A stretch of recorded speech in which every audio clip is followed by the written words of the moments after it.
No, I'm not mad the Seahawks are out of the playoffs. I'm disappointed, which is infinitely worse.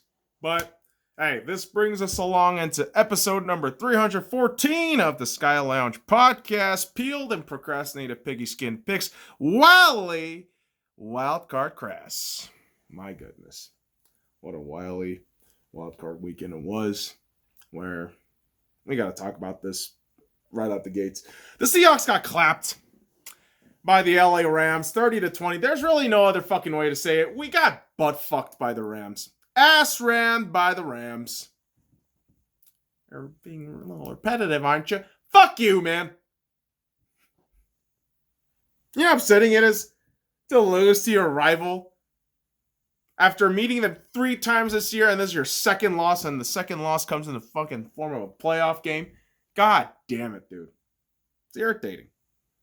And it's not just irrational, bitching and moaning here. It is actual legitimate concerns about the Seattle Seahawks football team. What the hell are you going to do about this offensive line? How are you going to sign the 30-plus players on unrestricted and restricted free agency with the $13 million salary cap? And holy shit, how many more motherfuckers are you going to fire at this point?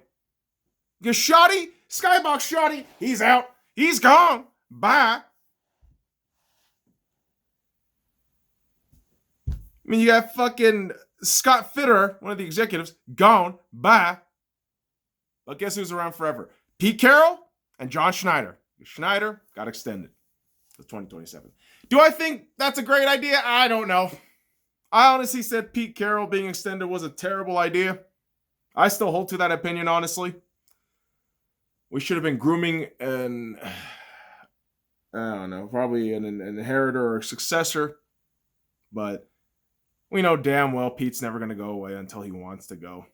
So, back to square one, I suppose. Trying to figure shit out. There's also talks of Anthony Lynn joining the 12s as an OC.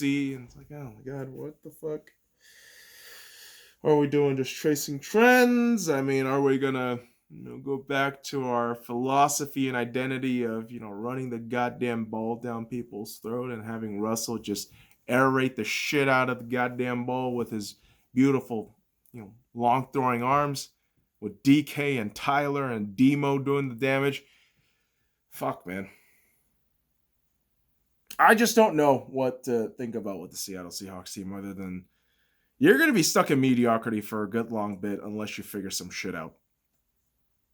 That's just facts, because your division is getting better. The conference is getting better.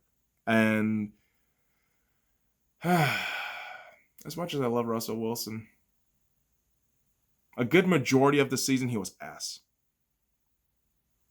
Oh, but MVP to start off.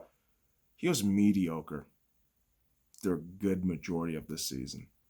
If you watched every game of the Seattle Seahawks, you will know that, yes, he had some decent moments, absolutely.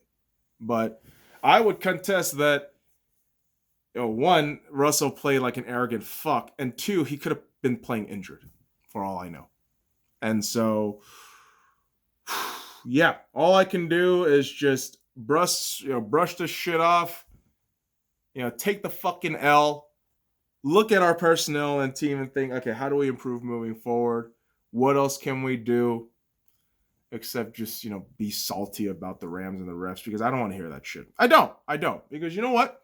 The Rams played a pretty damn good game, guys. Oh, surprise. Yeah. As a rival, you should be able to say that shit when your team sucked ass and you got clapped proper. This is the kind of fucking shit I couldn't stand, going on social media the very day the Seattle Seahawks lost, because you had all these stupid-ass Seahawks fans talking about, oh, we got robbed. No, we sucked. We sucked the last, 7 weeks of the regular season. And you just fucking stumble on into the playoffs thinking you're going to win with talent. That's not how this shit works. Even if you had the home field advantage, that's not how this shit works, man.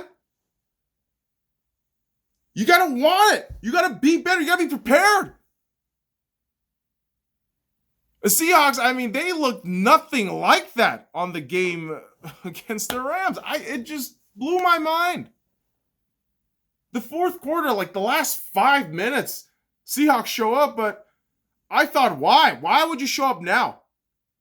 This just tells me you guys are garbage time motherfuckers. You're not into winning time. You're into garbage time. The game was lost in the third quarter. And the lack of effort, and I suppose, I mean, a fair bit of credit has to go to the Rams, of course. But, man, the way you just got fucking bashed against the wall in that third quarter, it was embarrassing. It was quite embarrassing. I had a lot of hope for the Seahawks team, but I was bitterly disappointed. And again, I'm not taking anything away from the goddamn Rams. I don't know how many goddamn times I said it this week. Because people expect me to be salty about the Rams. Far from it. Strangely enough, I will say, I'm not crazy about the matchup between the Rams and the Packers. I hope nobody fucking wins. That's one salt, that's just for fun, right? But in this game specifically, where the Seahawks lost 20-30 against the Rams, I hold nothing against the Rams because they beat the shit out of us. And we sucked. That's facts. But the Seahawks head into the offseason. And yeah, we got a lot of shit to figure out. I don't know how you're going to pay all those fucking contracts to all those players on expiring deals, but yeah, good luck, John. And Pete, we got to fucking figure some shit out. I don't know, man. The Seahawks just bummed me out last weekend, but, I'm glad I wasn't the only, fan of a team that was bitterly disappointed despite their team's hot start. And of course, we have to talk about the Pittsburgh Steelers.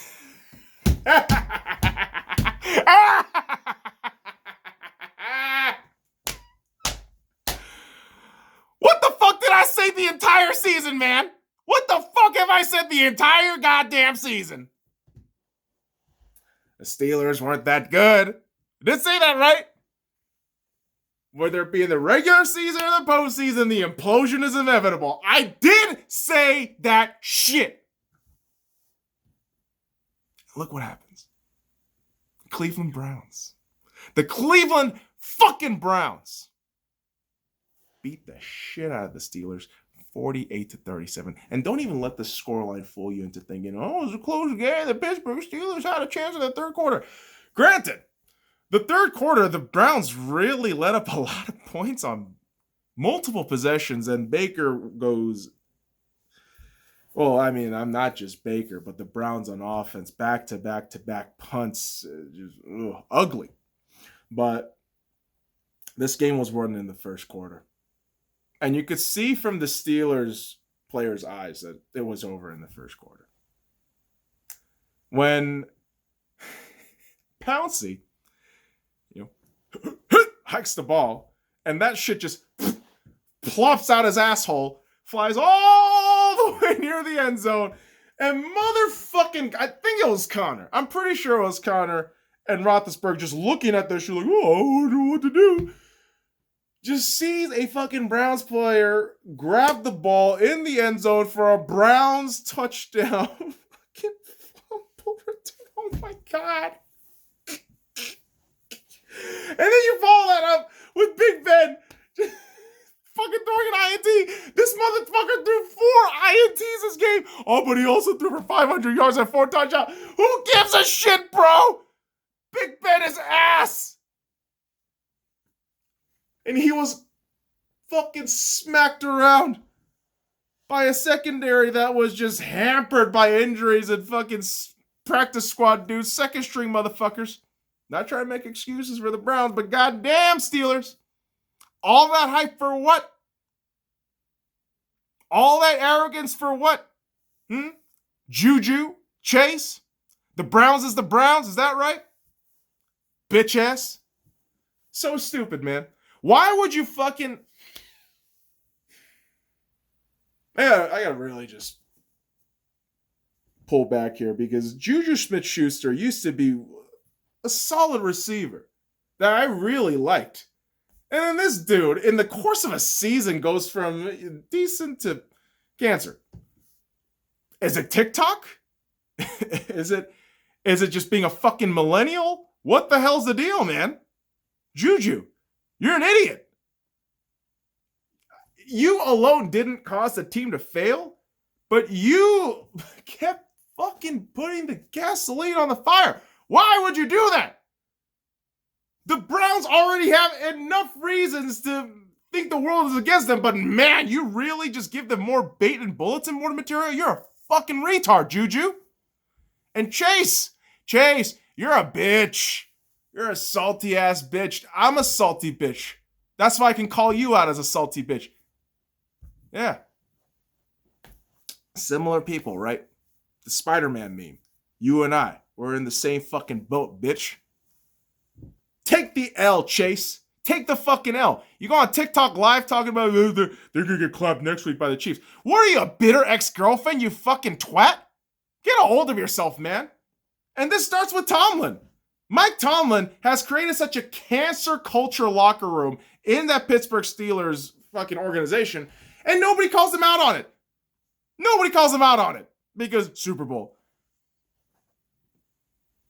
And it's so fucking crazy, man, that I kind of see a similar vanity and arrogance in the Seattle Seahawks as I do with the Pittsburgh Steelers. I mean, I would say the Seahawks are the PG-13, like PG-rated version of the Steelers, where the Steelers are kind of rated R. NC-17 kind of shit. But, man, oh man, I just had a blast watching this game, seeing the Steelers get ass pounded by the Browns and seeing all these Steelers fans go absolutely bonkers, watching their team finally implode. And yeah, urinating tree was probably one of the funniest reactions I've watched in a long time. This dude was just melting down. And yeah, some of it could have been exaggerated, but honestly, it was just delicious to watch that shit. Why are you so at the Browns? Because I like Baker Mayfield. Fucking sue me, man. I love Baker Mayfield. I've liked the dude since he came into the Browns, when guys like fucking Colin Cowherd, Hugh Jackson were against his ass. I was cheering for Baker. Man comes in Thursday Night Football against the Jets, his rookie year. You know, Tyrod Taylor goes out because I don't know why the fuck he started in the first place. But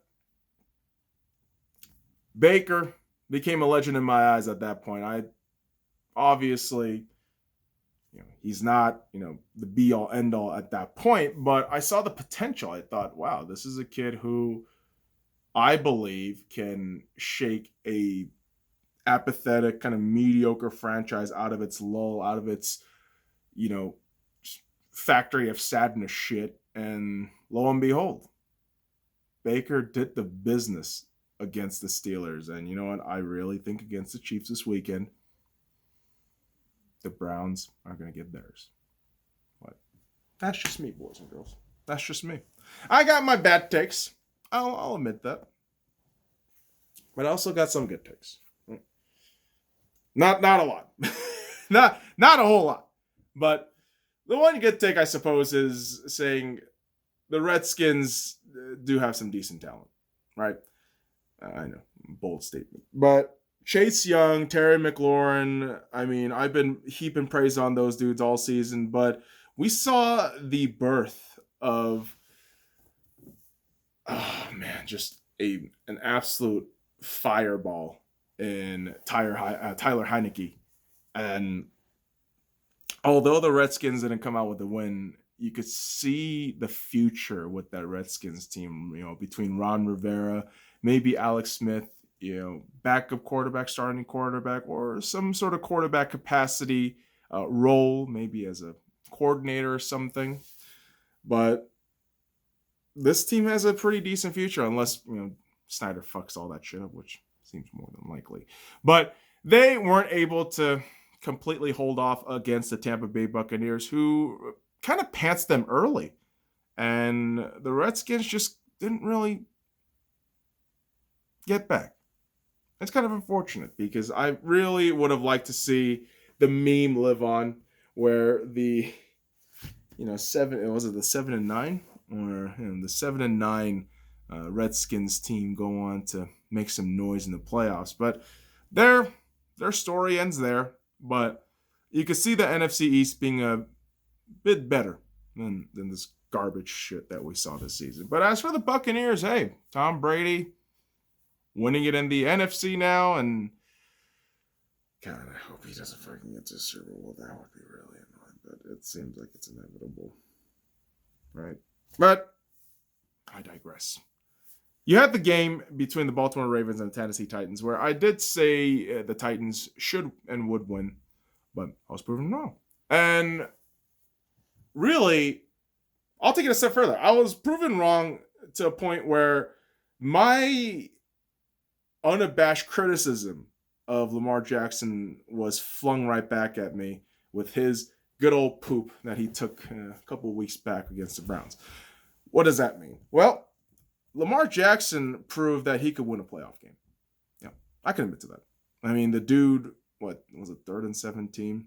Critical situation. I think they were down 7-0 or 10-0 against the Titans, away on the road. So pivotal moment in that game.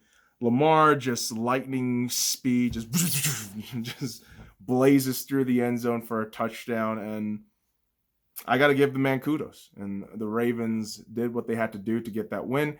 As for the Titans, I mean, relatively stagnant offense compared to what we had the regular season. King Henry being kind of shut down. Very disappointing. The defense wasn't really there. Non-existent. Absolutely dead. But for the Ravens, I mean, good spot, man.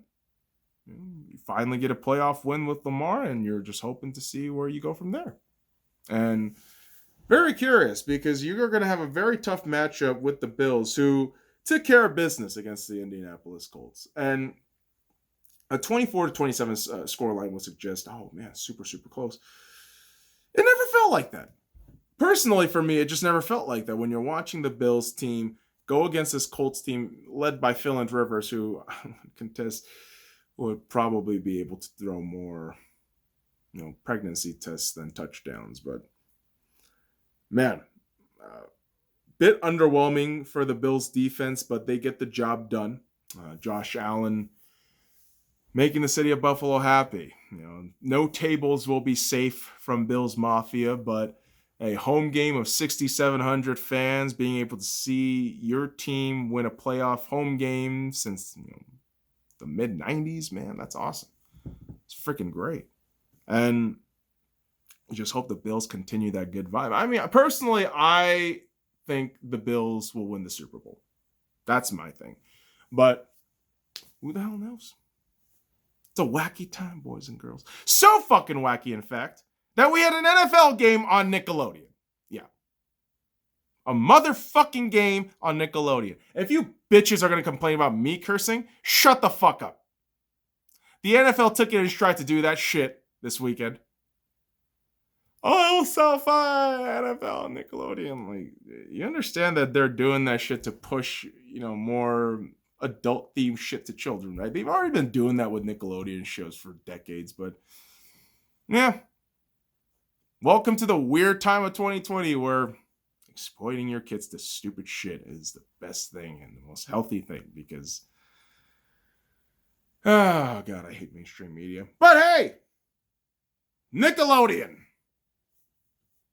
the Chicago Bears and the New Orleans Saints. And I love how the Purple podcast FTW on YouTube broke that down. You made a whole generation of children become soccer fans because you put the goddamn Bears and the Saints. I mean, the Bears were an absolute fucking farce to begin with. And the Saints, I mean, could you put a more underwhelming, above 10 plus win team? Like, come on, man. You have to put the worst matchup in there on Nickelodeon. Great. I mean, at least if you put the Seahawks and Rams games, at least you would have said, oh, look at that. That's some tackling. That's some catch. There's some tactics going on in the football field. Whereas whatever doodad was going on in the Bears game, I don't know. No idea. Don't care. But man, it doesn't matter for the guys who are eliminated, right? They're going home. They're going home. But playoffs aren't over yet, boys and girls.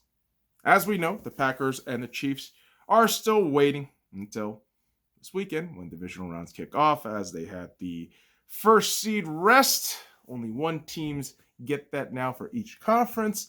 And I'm very happy and excited to see what happens this weekend. Although, yeah, my Seahawks aren't there. I mean, you're still going to get some good football games. And although I just hope the Packers and the Rams don't win the Super Bowl. That's all it is. I'm a very simple man, boys and girls. I don't want my rivals winning shit. When the Steelers got ass blasted, that made me pretty happy because, oh, great. One of those teams that I genuinely cannot root for nor have any like empathy or sympathy towards. They're out. Great. Now we just have the Packers and the Rams, and I'm good to go. And I could just watch all the playoff games, no pressure, enjoy everything, and yeah, be hunky-dory dandy. But we know the NFL doesn't work like that, and you're probably going to get Packers, Mahomes, Super Bowl. State Farm! Because, of course, money is tied into all this shit. But, hey, money is always tied up the NFL. And when money is good, people come a-crying and a-knocking. And Urban Meyer, formerly of the Ohio State Buckeyes, head coach legend over there, decided to join the Jacksonville Jaguars as head coach. Should be very interesting. Why? Because Jacksonville Jaguars have a lot of good young talent. They have a mountain of picks for this upcoming draft. And, oh yeah, you have the number 1 overall pick to get Trevor Lawrence and just build your franchise to an insane level with all that cap space. Man, that's some wild shit. Very curious to see how that Jacksonville Jaguars team develops over the next few years. And certainly I can say the same thing about the New York Jets, Jets, Jets, although we know how their luck usually turns out. But hey, they went ahead and signed Robert Saleh as the head coach, formerly of the San Francisco 49ers defensive coordinator job. And so he comes to the Big Apple, hoping to bring a new culture, hoping to bring a new attitude to this team. Because, man, oh man, I mean, the 2 wins aside for the Jets, just an abysmal season. Just a very disgusting season for the Jets. And you're just hoping that you get out of the fucking grimy ass shit of 2020, build something up in the offseason, do a decent draft, build a decent, preseason program with the new core, and hopefully you put on a watchable product. I mean, that would be fucking nice, but, we can't expect too much, right? But boys and girls, I think that'll do it for me. Because we do have more NFL coming up. We are going to probably do another wrap-up thing for a podcast episode in a few days. But I know the podcasts have been a little bit inconsistent, a little bit underwhelming with the content and quality, but hang in there, boys and girls. Still trying to figure out what's the right schedule, what's the right placement for these things moving forward. But we're going to keep tinkering. We're going to keep doing things. And I think on the next episode, we might be outside communing with nature. But who knows? But until then,